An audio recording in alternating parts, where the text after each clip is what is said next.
Sejam muito bem-vindos a bordo dos Amores que Dão Certo, o podcast Inti-Otimista que vai fazer você suspirar e aumentar imediatamente seus níveis de ocitocina e dopamina.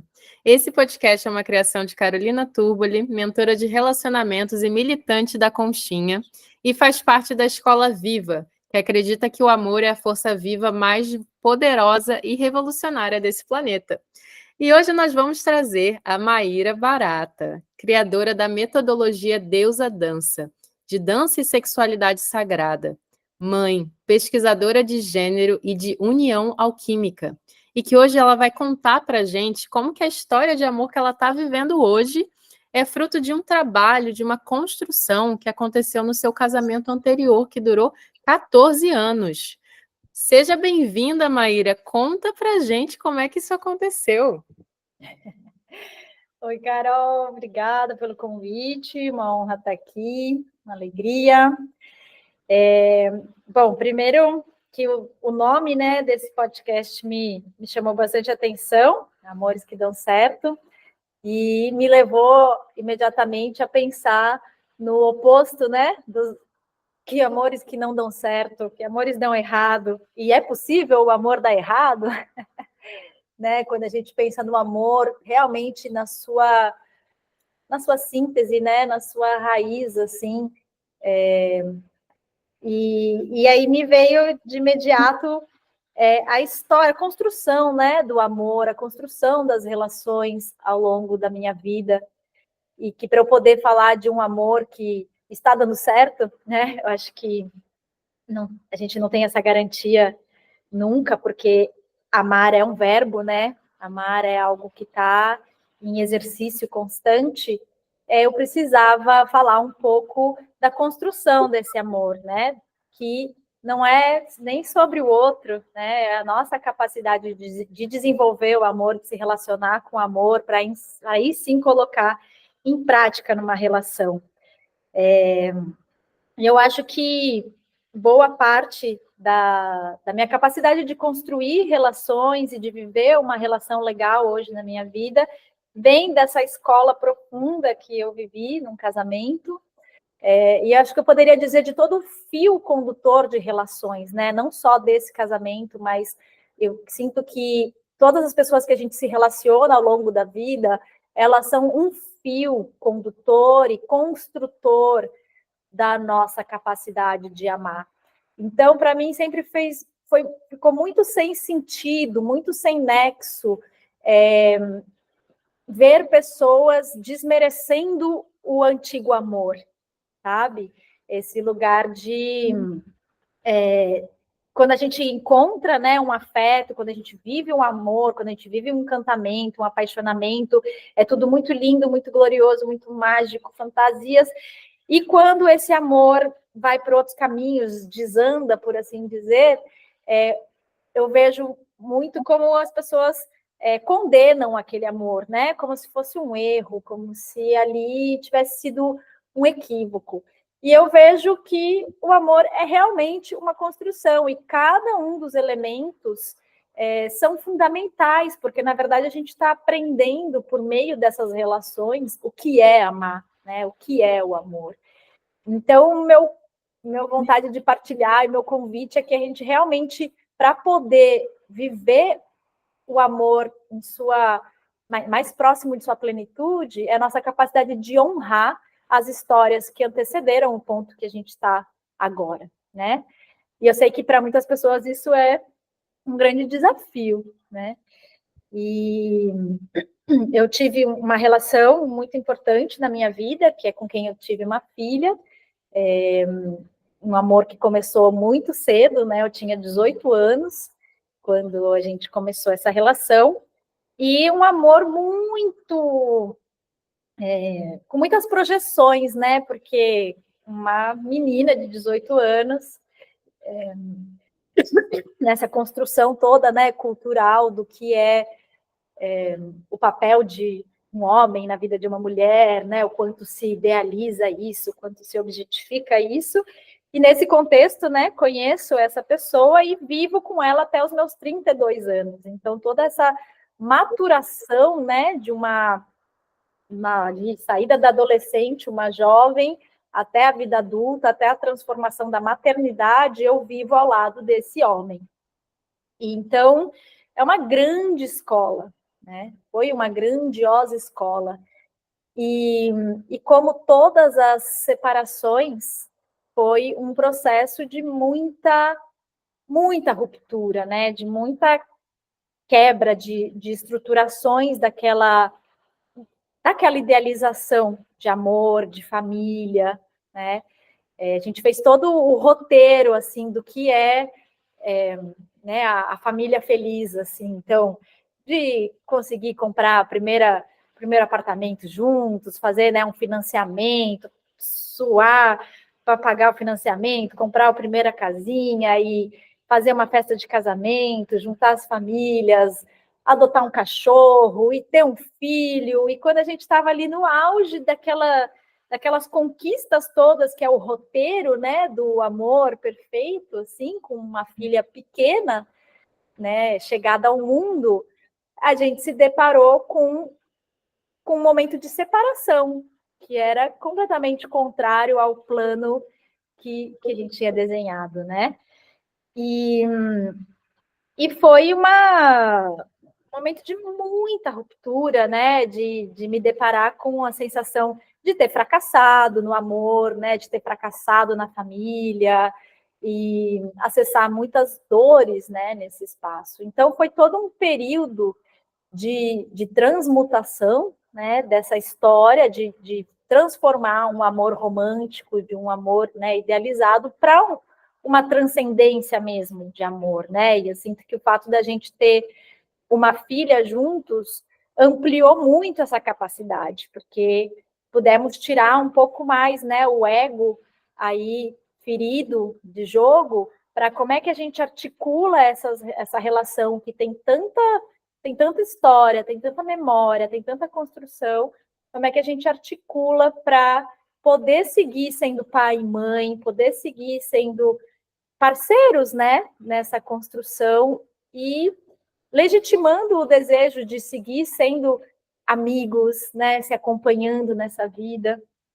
Então, foi uma grande, grande escola e que acho que para eu poder falar de qualquer história de amor que eu vivo hoje, eu preciso honrar, né, esse homem e essa história que ocupou um espaço muito grande da minha vida e todos os outros que também passaram por ela. Nossa, que lindo, Maíra. E é lindo porque, assim, acho que você é a primeira pessoa que vem no podcast que está trazendo isso com essa clareza. E na constelação a gente fala que não existe ex-marido, não existe ex-namorado, né? Que é tipo o primeiro marido, segundo marido, terceiro marido, que é uma forma de incluir todo mundo que fez parte do nosso sistema. Ainda mais se tem um casamento envolvido, se tem filhos envolvidos, essa pessoa realmente faz parte do nosso sistema, né? E a constelação brinca que não traz o amado em 3 dias, mas se você exclui uma pessoa do seu sistema, vai aparecer uma pessoa pior, né? Igualzinha, mas pior na sua frente, trazendo tudo aquilo que você não quis olhar anteriormente, né? Então é muito bonita essa sua sabedoria interna de falar com tanto carinho sobre essa história, que não quer dizer que tenha sido fácil, eu imagino que não deve ter sido fácil, né? Se separar com uma filha pequena, né? Com 32 anos e tudo isso, deve ter sido desafiador, mas olhar para isso desse lugar carinhoso que você traz já é meio caminho andado, né? Para dar certo uma outra história, né? Porque trazer o peso de muita dor e de muita projeção, como as pessoas, muita gente faz hoje, né? Desses memes, de estar sempre falando mal do ex, de falecido, de não sei o que eu super respeito. Eu sei que é doloroso às vezes e que dá vontade de brincar com isso, mas que é um lugar pesado para quem está chegando, né? Para quem está chegando, não é muito atrativo ver a gente falando mal, crucificando e ignorando pessoas que tiveram na nossa vida. Já é uma bandeira vermelha, né? Já é uma red flag. Então, nessa história hoje, como é que você conheceu, né, o seu companheiro atual? Como é que se deu isso depois da Maíra, que se separou com uma filha pequena, que estava ali se redescobrindo, né? Porque 18 aos 32 é bem a idade do jovem adulto. né? E ali nos 32 já terminou o retorno de Saturno, realmente a gente já está num lugar adulto. Como é que aconteceu isso? Sim, pegando o gancho do que você falou, assim, eu sempre fico muito observadora e muito com o pé atrás, assim, quando encontro pessoas que, né, estão com essa carga ainda de muito feridas das relações anteriores, né, falando mal. Para mim é sempre um indicativo de, nossa, aí tem uma dor, né, aí tem uma coisa não bem resolvida, assim. E até para as pessoas que eu me relaciono e com o meu atual marido, eu me casei agora. Uau! Vou contar isso. Eu sempre observei muito, assim, como é que essa pessoa fala da relação anterior, né? Como é que é isso? Porque, assim, daqui a pouco eu vou ser essa ex, né? Então, qual é a coerência? Como essa pessoa chega dessa história, né? Sabe honrar esse passado, né? Enxerga como eu estou enxergando? Não só como trata a ex, mas como trata a mãe, como trata o pai, né? Isso vai contar muito as notícias de onde aquela pessoa está, né? Então, eu conheci o Max, né, que é meu atual companheiro, um ano depois dessa separação, e, bom, vou precisar enfatizar que realmente esse ano de separação foi um ano, assim, de profundo sofrimento, né? De muito desafio mesmo, assim, de ver a carta do tarô da torre, assim, ó, caindo tudo, né? Caindo tudo, tudo, tudo. E, e foi muito forte, assim, que o que me moveu para fora dessa relação, né? Desse casamento, e que não era só fora do casamento, era para um outro momento de vida mesmo, né? Era uma libido ali que estava manifestando outro momento de vida, outra Maíra que precisava existir, né? E que o casamento estava dentro desse contexto. O que trouxe essa força foi a minha pulsão sexual, né? Foi ter passado primeiro por um relacionamento muito longo, né? E por uma maternidade que foi todo um escancarar do patriarcado, né? Eu vejo que ser mãe, os véus caem, assim, né? Do que tiver escondido sobre o patriarcado, a força do patriarcado sobre nós, né? Fica tudo muito escancarado, as descompensações, os desequilíbrios, né? As sobrecargas. E a partir disso, uma grande pulsão sexual que nasceu em mim, assim, né? A princípio, de uma maneira bastante descompensada, né? Confusa, mas que depois eu fui entendendo que não era uma pulsão sexual que falava só de sexo, era uma pulsão sexual que falava de vida, né? De libido pela vida que eu vim manifestar, que vida que eu quero. E mais uma vez, a maternidade me trouxe essa urgência, né? Assim, quando a Clara chegou, eu sinto que muitas pessoas vivem isso, tudo aquilo que eu estava esperando ser um dia, e talvez, quem sabe, eu transformaria e faria acontecer, quando a Clara chegou, foi assim, agora é flecha, eu preciso, né, essa criança chegou, eu preciso apresentar todo mundo para ela, eu estou muito descontente com esse mundo, e eu vou transformar esse mundo, né? Então, esse momento da minha vida está muito linkado com a pesquisa que eu posteriormente vou fazer e que culmina nessa metodologia, né? Que hoje é a metodologia que eu trabalho, da Deusa Dança. Então, contando tudo isso, porque é o momento que eu chego, né, ao encontro dessa nova relação. Então, na verdade, quando eu conheço o meu atual companheiro, eu fui para uma viagem, né? Eu estava ali num processo bastante depressivo, muito difícil, eu não estava conseguindo sair desse lugar, e aí eu fiz um acordo comigo, assim. Primeiro que eu decidi que eu ia me mudar de São Paulo, ia morar na natureza, que eu precisava fazer isso. Toda vez que eu ia para a natureza, eu saía daquele buraco sem fundo onde eu estava, né? Então, falei, bom, preciso ir para a natureza, ela me salva, vai me tirar daqui. Então, eu decidi naquele momento que eu ia me mudar para a natureza, né? Aluguei a minha casa de São Paulo e fui fazer uma viagem para a Bahia. e falei, se essa viagem não me curar, não me tirar desse estado de tristeza profunda, essa é a minha última cartada, eu vou procurar um psiquiatra. Uau! E é isso, eu vou precisar de ajuda para sair disso daqui, né? E fui para a Bahia. E que não era nem só uma tristeza, eu sinto que tinha, né, uma tristeza do fim da separação, mas eu acho que era uma profundidade muito grande, né? De tudo isso que eu falei, de me deparar com toda essa opressão do feminino, de trazer, né, todas as memórias também da minha linhagem. E fui para a Bahia nesse ensejo, assim, tipo, a Bahia há de me salvar. Nunca, né? Hã? Quem nunca? Quem nunca? Se a Bahia não resolver, aí o negócio complicou. E aí eu fui e eu conheci um palhaço. Conheci um palhaço. Literalmente um palhaço no circo. E foi esse palhaço que me fez rir de novo, né? Que me fez achar graça. Não só o palhaço, mas a encantaria daquele lugar, né? O banho de natureza. Era verão, então tinha uma revoada de andorinha, assim. E aquela revoada de andorinha, todo final de tarde, eu falo que eu me curei com elas, assim, com a revoada de andorinha, sabe? E nesse contexto eu conheci literalmente um palhaço que, a princípio, jamais imaginei ali encontrar um amor, né? Mas eu encontrei o riso, né? Eu encontrei essa alegria, essa espontaneidade.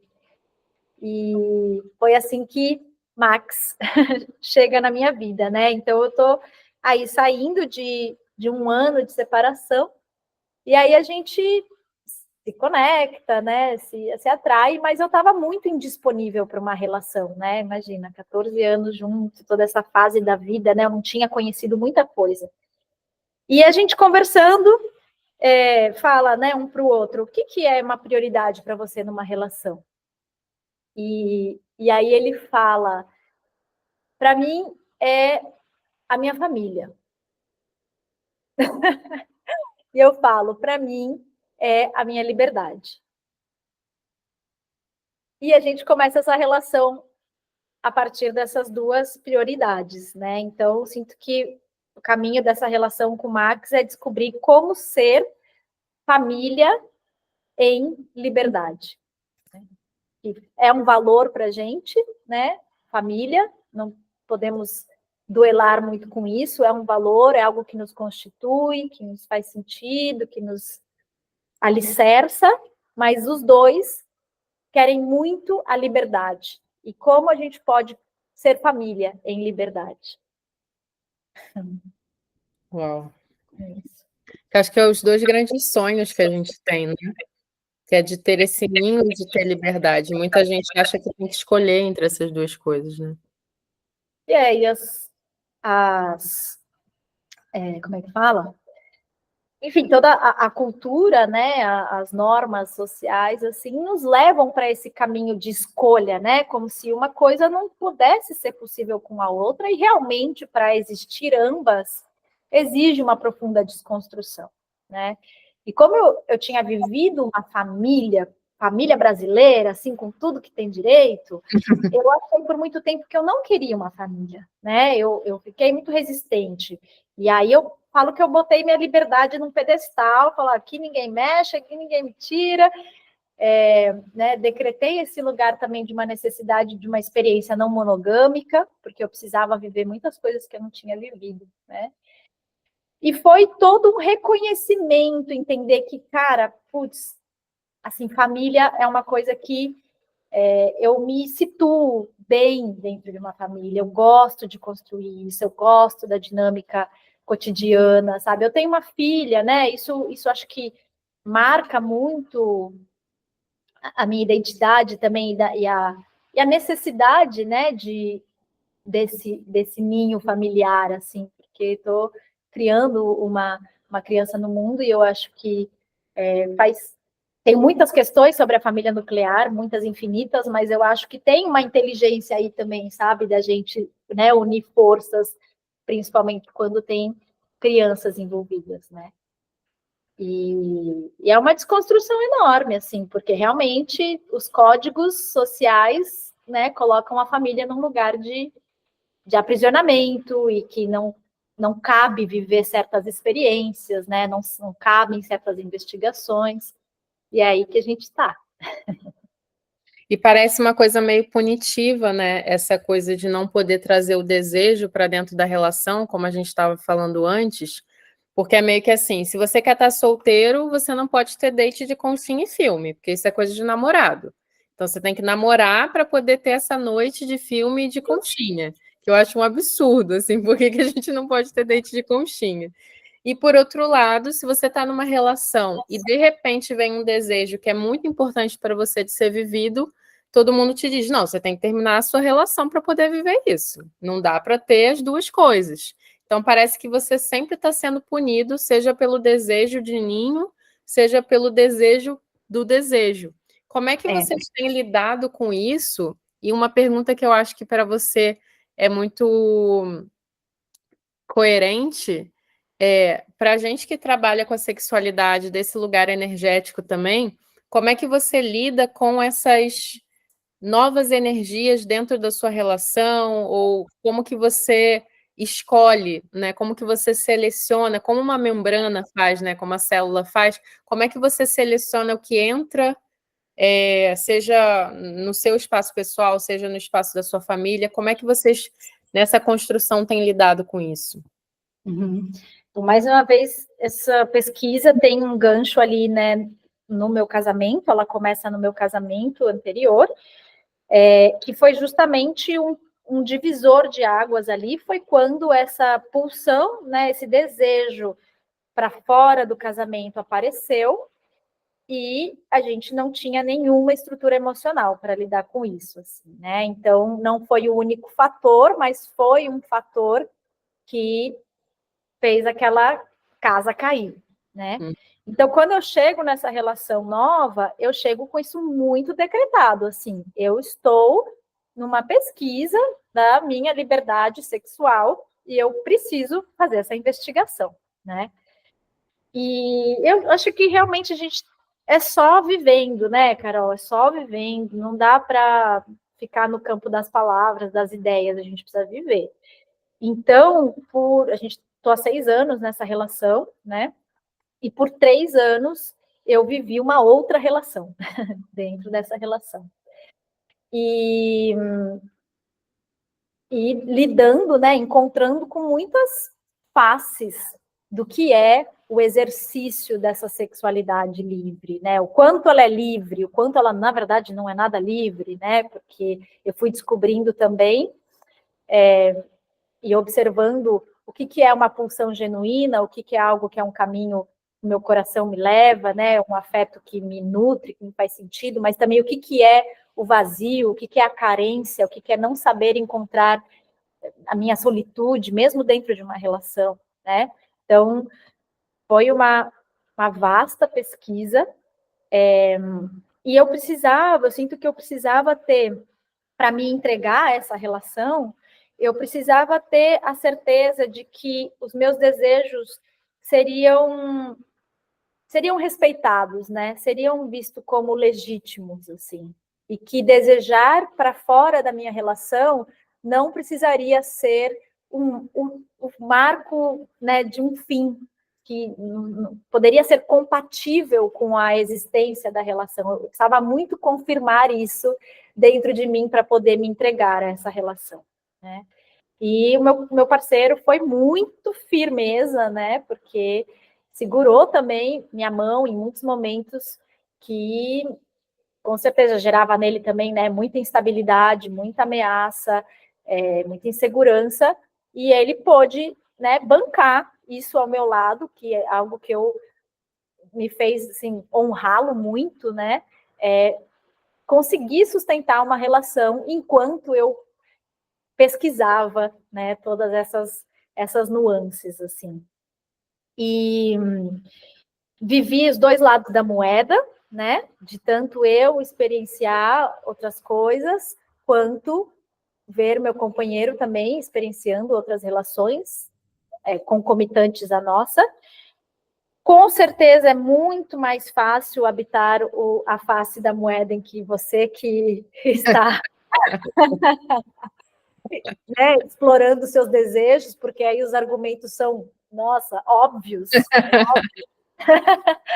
Você consegue compreender completamente, né, que é possível desejar em duplicidade, é possível amar em duplicidade, mas o outro lado não é nada fácil, né? Não é nada gostoso. E eu gosto de frisar também, como sou uma pesquisadora também de gênero, né, que eu sinto que pela nossa história de mundo, né? Eu sinto que nós não estamos exatamente num pé de igualdade quando a gente vive essas pesquisas, né?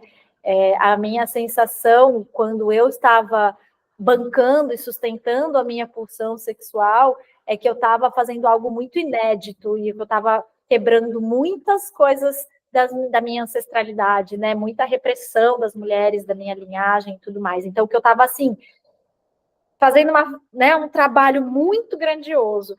E eu sinto que o homem se permitir viver outras relações extraconjugais, a minha sensação era, nossa, mas isso não é muito novidade, né? Isso sempre aconteceu. Isso sempre foi legitimado, né? Dentro pelas nossas mães, pelas nossas avós. Era tipo, ele vai, mas ele volta. É só Total. sexo. Isso sempre foi muito legitimado. Total. E até a relação com a culpa, né? Depois eu passei até a desenvolver um trabalho em relação à culpa, porque foi um sentimento que eu convivi muito com ele. Para legitimar o meu desejo, eu precisei ficar cara a cara com a culpa. E ela era imensa, a culpa que eu carregava, né? Por legitimar o meu desejo, ainda mais sendo mãe, tudo isso. E eu percebia o quanto a carga de culpa do meu companheiro, vivendo as histórias dele, era muito menor que a minha, sabe? Como não era um sentimento tão frequente, né? Essa culpa nem tão grande. Porque é isso, tem um recorte de gênero aí que não é menor, né? Quantos homens, vamos dizer assim, traíram suas esposas ao longo da história, né? E quantas mulheres nem sequer puderam cogitar, né, o seu próprio desejo para fora da relação. Então, enfim, é toda uma pesquisa, né? Tem muita coisa para mergulhar aí, mas também me levou para um outro momento, sabe, Carol? Hoje eu não me denomino não monogâmica, né? Por algum tempo eu precisei firmar isso, perceber que isso era possível, né? Ter uma relação legal e ao mesmo tempo legitimar o desejo e tal. Mas eu cheguei num outro momento dessa relação, que é também uma escolha de voltar a energia para o núcleo, assim, né? O que a gente viveu é que todas essas experimentações foram muito válidas, nos engrandeceram muito, mas também nos consumiam muita energia, né? Você perguntou dessa membrana, assim, eu sentia, primeiro, muita instabilidade, porque fica instabilidade emocional, né? Porque essas investigações, elas ficam todo o tempo mexendo ali nas nossas feridas, né? Na dor do abandono, da rejeição, da traição, tudo aquilo que todos nós guardamos memórias, né? Sobre isso. Nos gerava muita instabilidade na relação, né? E também uma certa dissipação de energia. Isso foi a nossa constatação, que nesse momento a gente estava a fim de recolher a energia ali para o núcleo, né? E ver o que acontecia. E então, assim, seguimos tirando do oculto essas pulsões, né? Elas são legítimas, elas são colocadas em cima da mesa, né? A gente fala sobre isso, se existir um atravessamento, né? De que uma pessoa, enfim, me gere desejo e que eu não estou de forma alguma dentro dessa relação proibida de viver, né? Ou preciso reprimir nada. A gente tem um livro aberto assim para falar dessas pulsões, o que já cuida de muita coisa, né? Mas estou nesse momento assim, não tem bandeira, sabe? A liberdade continua sendo esse guia, né, dessa relação. É o que nos guia, a liberdade. Eu achei muito legal, antes da gente começar a gravar, você ter falado que é uma relação que legitima os desejos, né? Porque você trouxe essa questão da culpa, e acho que inconscientemente essa questão da culpa está muito ligada a se eu tiver um desejo, eu não vou ser mais amada pelo meu parceiro, eu não vou ser mais pura, né? Porque a nossa pureza estava muito associada ao nosso desejo sexual, né? Uma mulher pura é uma mulher virgem, uma mulher que nunca teve relação sexual, sendo que a pureza não tem nada a ver com isso nas linhagens tântricas, né? Nas linhagens orientais, não tem a ver exatamente com isso, né? Uma mulher não deixa de ser pura porque ela já teve relações sexuais. E para além das mulheres que tiveram que reprimir o seu desejo ao longo da história, houve aquelas que não reprimiram, né, e que foram mortas por isso, ou que teve seus amantes mortos, né?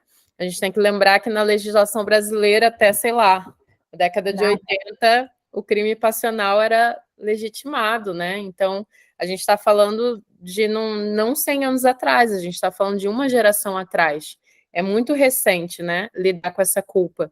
Então, eu também sinto que só de legitimar esse desejo, a gente já tem um espaço de caramba, tudo bem, então, se acontecer um desejo no meio da relação. Porque muitas vezes, como você falou, essas outras relações elas trazem uma distração para coisas que a gente precisa fazer e para usos outros da nossa libido, né? Que quanto mais consciente a gente vai ficando sobre a nossa energia erótica, mais a gente percebe que a gente quer usar ela em outras coisas. Mas, por outro lado, se eu estou numa relação que é muito monogâmica no sentido careta, né? Que eu posso dizer assim, às vezes eu deixo de exercer essa libido porque eu sei que se eu ativar muito a minha libido, eu vou acabar desejando outras pessoas e eu não posso desejar outras pessoas.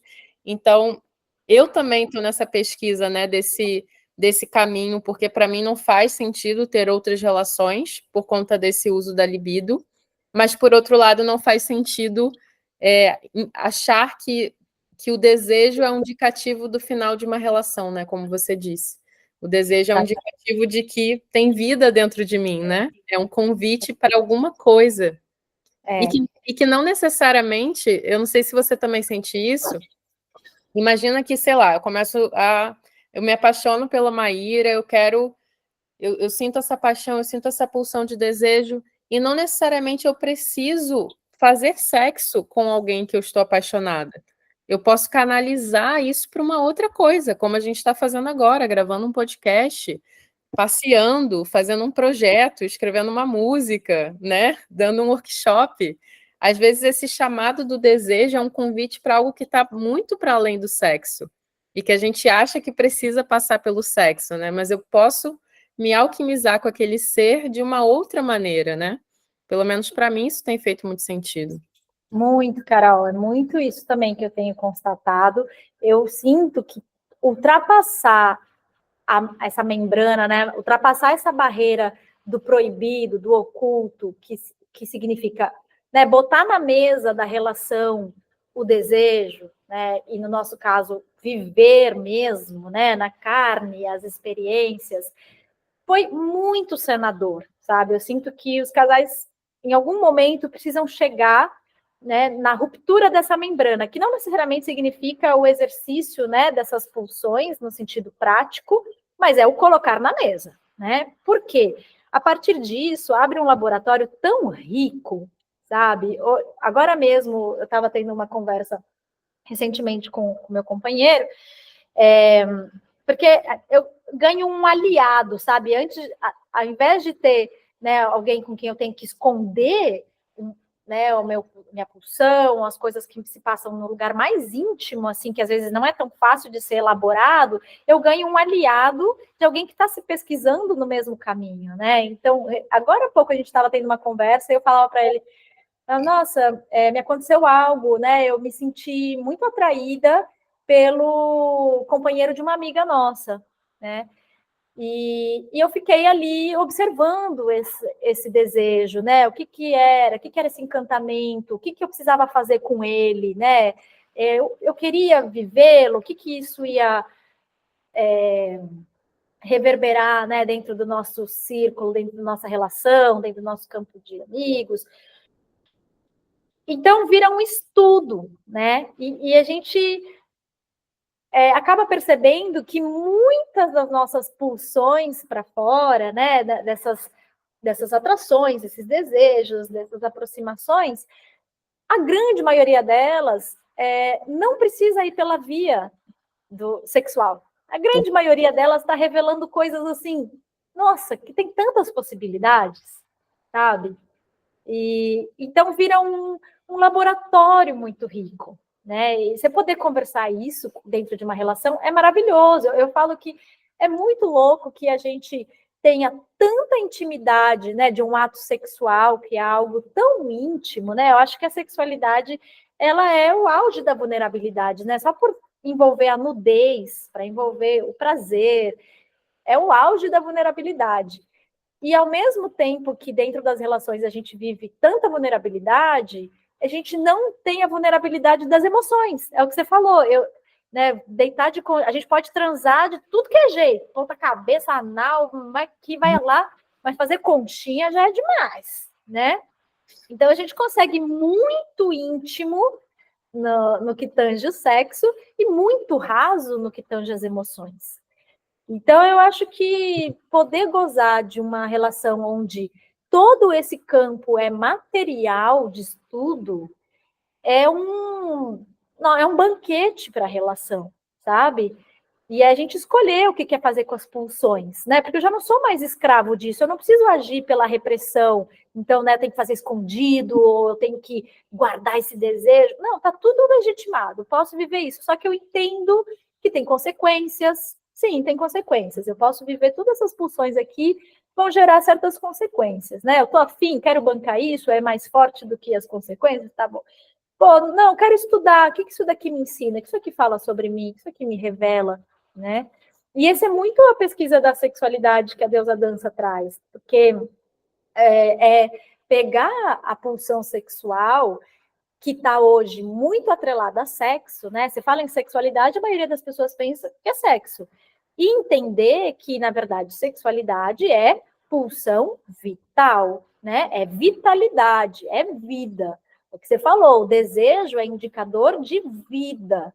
Então, a vida corre por 1 milhão de veias, né? E eu percebi que quando eu recolhi essa energia, vivi o suficiente do que eu precisava viver dessa investigação nesse capítulo da minha vida, eu consegui alquimizar muito da minha pulsão sexual para a manifestação do meu trabalho, que é algo que me enche de tesão, me enche de prazer, me enche de libido e me enche de propósito, né? Não à toa é isso que a metodologia do meu trabalho propõe, que é conectar a pulsão de vida ao propósito de alma, né? Então, tudo isso é uma pesquisa, né, de vida que a gente vai vivendo na pele e entendendo e alquimizando. Eu quero te perguntar uma coisa que tem a ver com a metodologia e que tem a ver com essa parte mais alquímica da sexualidade, que é uma coisa que é muito louco, né, Maíra? Porque por mais que a gente estude, existe um mistério, né? É mesmo um estudo iniciático, porque tem coisas que não dá para a gente explicar para quem ainda não viveu certas etapas, né, dessa alquimia. Por isso que a alquimia sempre foi um estudo iniciático, porque de fato é. Né? Tem um mistério envolvido, e mistério não no sentido de que a gente quer guardar segredo, mas é porque é um mistério, né? Tem alguma coisa de misterioso que você só vai sentir quando você experimenta. É a mesma coisa que tentar explicar um orgasmo. Como é que você vai explicar o que você sentiu num orgasmo, né? Por mais que a gente queira. Então, eu acho que é interessante ouvir a sua história, porque eu passei por uma história muito parecida, só que eu solteira, né? Não eu dentro de um relacionamento, mas eu me investiguei de tudo, né? De não monogamia, de poliamor, de BDSM, de tantra, de tudo que você pode imaginar, né? De gênero, de ficar com todos os gêneros possíveis, etc. E para mim isso foi muito importante, né? E cada um tem esse momento de experimentação que eu acho que é muito saudável. Quando eu conheço uma pessoa que nunca teve esse momento na vida, eu já não quero mais bancar uma relação com essa pessoa, porque eu sei que eu vou ter que lidar com uma fase que eu já passei. E que eu posso ter lá na frente, né? Porque acho que não é uma fase única, é uma fase cíclica também. Mas que nesse momento eu não estou nessa fase, eu estou numa outra fase. Estou querendo verticalizar, né? Uma união mais alquímica, né? Com uma pessoa que já tenha mais essa maturidade das experiências. E eu sinto que você está nesse momento também, né? Buscando mais essa qualidade, né? Digamos assim, não só do ato sexual em si, mas daquilo que você faz com a sua libido, né, saindo desse lugar automático do desejo de sentir, quero fazer. E não, peraí, de onde esse desejo vem, o que ele está me dizendo, como que eu posso trabalhar. Então, como que é essa união alquímica para você, para quem não entende muito disso, né? Para quem nunca ouviu essas duas palavras juntas, para quem está se perguntando o que você está falando, na prática, o que isso significa? Como que você traduziria esse grande mistério, né, para quem está nos ouvindo agora? Uau, união alquímica é. Quantas horas a gente tem? Assim, vou ser bem sintética, né? No que é união alquímica propriamente, né? Um termo alquímico, né? Um termo que vem da alquimia, que seria o elixir, né? A pedra filosofal, digamos assim, o elixir da vida eterna, né? A gente chegar num lugar, a união alquímica é a transcendência, né? É a união dos opostos. Então a gente pode entender isso de muitas maneiras, mas uma delas é a união de feminino e masculino. E feminino e masculino muito para além de gênero, feminino e masculino enquanto princípios que regem a vida, né? Como princípios duais que estão expressos na matéria e que a sua integração, né, é o que traz a transcendência, né? Quando a gente consegue sair dessa dualidade para ver a totalidade. Então, a união alquímica, no que tange um indivíduo, é ter essas duas polaridades integradas, né? Masculino, feminino integrado. A gente pode pensar também isso, pensando mais na natureza e nos elementos, né? Pensar isso enquanto a união dos 4 elementos, para ser resumido, o equilíbrio, né, desses 4 elementos. Se a gente observar, toda a vida, ela se manifesta pela expressão dessa dualidade, né, de masculino e feminino, ela se expressa por esse movimento de penetração e receptividade, assim como esse yin e yang, e a natureza nos revela que o seu equilíbrio está no equilíbrio dos elementos, né? Então, a união alquímica é esse estado interior, né, onde eu encontro essa transcendência. Essa é a grande busca, né, da alquimia dos alquimistas. Apesar disso ser uma busca interior e individual, isso pode se expressar também nas relações, né? Quando as relações são um grande laboratório alquímico, é uma grande escola da alma, né? É muito difícil aqui nessa experiência na Terra a gente chegar a uma grande expansão de consciência sem passar pela escola das relações. Porque as relações, elas justamente expõem, né, pela vulnerabilidade, pela sexualidade envolvida, nos expõe a todo esse material inconsciente, né, a essas emoções reprimidas. Então, uma relação é um grande laboratório alquímico, né, onde eu posso me alquimizar internamente, ao mesmo passo que eu realizo essa alquimia dentro dessa parceria, né? Então, ficou claro? Dá para entender isso? Ficou super claro. E eu acho que isso faz muito sentido, é muito o que eu defendo também, né? Porque algumas pessoas falam, ai, mas ter relação é difícil, prefiro ficar sozinha. Eu falo, claro que é difícil. Quem que falou que era fácil, né? Quem é que falou que relação era um lugar só para eu tomar, só para eu ter prazer, só sobre os meus desejos, né? De fato, se a gente for pensar racionalmente, não é fácil ter uma relação, não deve ser fácil ser mãe, Mas ninguém está fazendo isso porque é fácil. Porque se fosse pela facilidade, de fato, não parece que seja o caminho mais fácil, mas de fato é uma escola maravilhosa, que pode ser deliciosa, que pode ser muito dolorosa também, né? São as delícias e dores dentro dessa alquimia. Acho que você explicou maravilhosamente bem e usou a palavra laboratório várias vezes, que é uma palavra que eu uso muito. E eu não sei se para algumas pessoas, eu não sei se para todo mundo dá o tesão de usar essa palavra que para mim dá, sabe? E dá Uhum. muito tesão pensar nas relações como um laboratório, de fato, porque viver uma relação dentro do modelo tradicional, para mim é simplesmente alguém me deu o roteiro de uma peça e eu estou atuando no roteiro que me deram. Mas eu não estou criando o meu roteiro, né? Eu não estou criando, e isso para mim é muito broxante, né? Você sabe o que tem que fazer, todo mundo sabe o que tem que fazer, né? A gente aprendeu esse roteiro desde pequeno, mas eu acho chato atuar um roteiro que não fui eu que escrevi, né? E é isso que a maioria de nós está fazendo, né? Atuando um roteiro que a gente não escreveu. E esse laboratório é tipo, bora criar junto, né? Bora escrever. Talvez uma outra pessoa chamaria de um ateliê.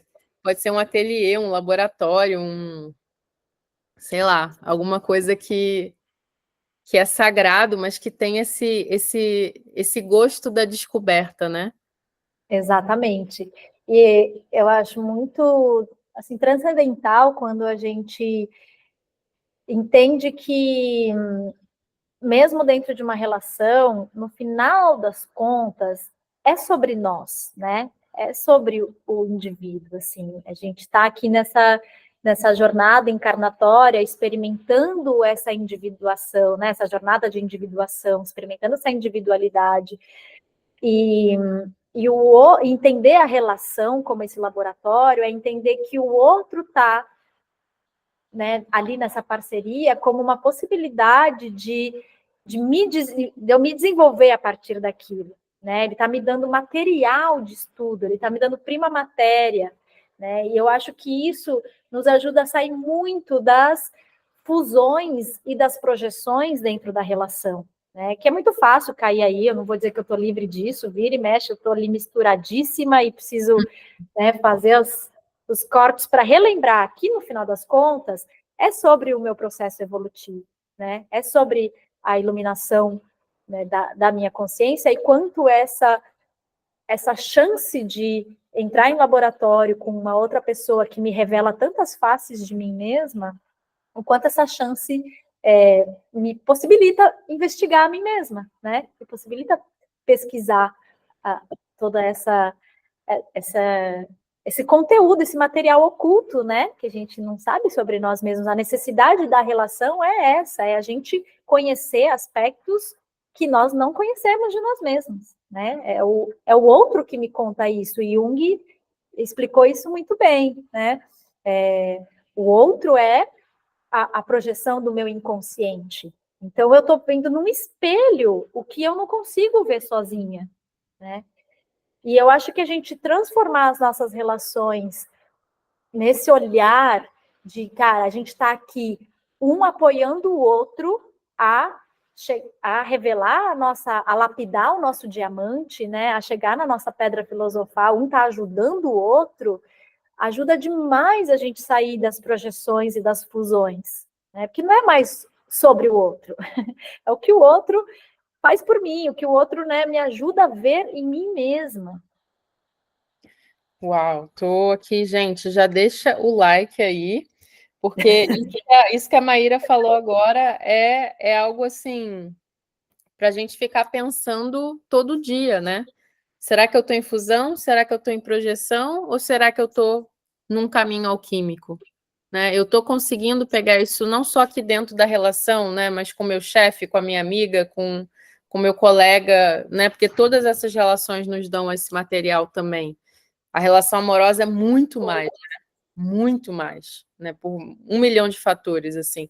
Mas todas as relações têm esse potencial de trazer o que está oculto na gente. Então, eu acho que você trouxe uma chave aí de leitura, de autoobservação muito legal, que é eu estou em fusão, eu estou em projeção, né? Eu estou conseguindo pegar essa matéria e fazer a alquimia que eu preciso nesse momento, né? Estou sendo um bom alquimista nesse lugar ou estou simplesmente jogando fora a matéria, né? Ou reclamando da matéria, como a gente faz. Eu tô sentindo aqui aquele tesão mesmo quando a gente fala dessas coisas, um tesão que está muito mais aqui em cima, né? Do coração para cima, né? Nos chakras superiores.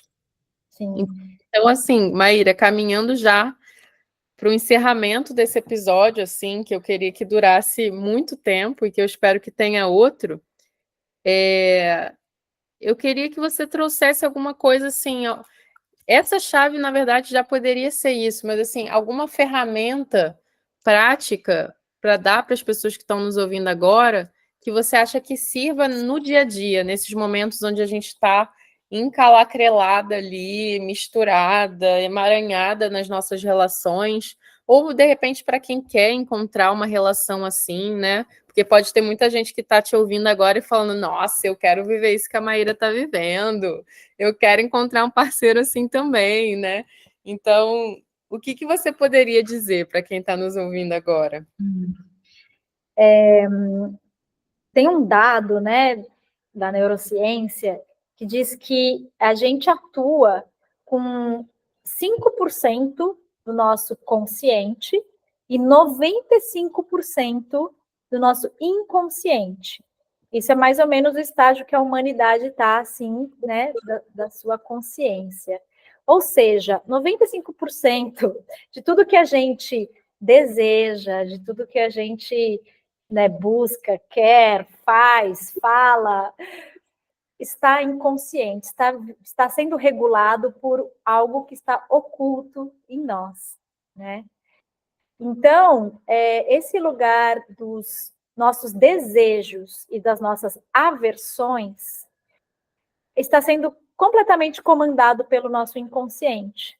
A gente reparar, observar o que a gente deseja e o que a gente repulsa, porque isso são notícias que nosso inconsciente está nos dando para que a gente possa iluminar, para que a gente possa aumentar essa porcentagem consciente, para que a gente possa fazer escolhas conscientes, né? Não é uma loteria, gente, construir uma relação legal, uma relação consciente. Eu sempre falo isso, a iluminação não é um raio que cai na sua cabeça que de repente, ela é um trabalho árduo de iluminar o inconsciente. Então, para a gente ter essa clareza que aquilo que a gente está manifestando de encontros, de relações, né, já que a gente está falando desse âmbito, está nos contando profundamente do que habita o nosso inconsciente e do desejo, né, latente que mora em nós de iluminação desse inconsciente para que se torne um lugar de clareza, de luz, né, de escolhas realmente conscientes para a nossa vida. E é isso. Boa. Faz muito sentido, né? E acho que como o seu próprio trabalho fala, é muito sobre sair desse mental, né? E voltar para o agora, voltar para o corpo, porque esse corpo tem muitas respostas que a gente não vai conseguir através do nosso cabeção, né? Exatamente. Precisamos recorrer a Eros. Logos já não dá mais conta. Não dá, cara. A gente não aguenta mais também, né? Acho que a gente está numa exaustão psíquica e intelectual, e realmente a gente precisa fazer esse caminho de volta. Exatamente. Bom, Maíra, muito obrigada. Acredito que todo mundo que ouviu também está aqui fascinado e sentindo essa pulsão de vida. Para quem não conhece, para quem está vindo aqui, né, pelo Amores que Dão Certo, o arroba da Maíra é Maíra Barata, vai estar aí na descrição, tanto do YouTube quanto do Spotify. Ela tem esse trabalho com essa metodologia da deusa dança, ela tem um curso, né, que é um curso de iniciação dentro dessa metodologia. Tá tudo lá no Instagram dela, para quem quiser, manda mensagem no Instagram dela, procura ela, procurem saber, procurem dançar, né? Dançar a vida. Deixem seus comentários aqui sobre o podcast, sobre o que te marcou, qual foi a frase que mais mexeu com você, qual foi a chave que virou, qual foi o que disparou aí a sua dopamina, a sua ocitocina, né, que a gente está sentindo nesse momento.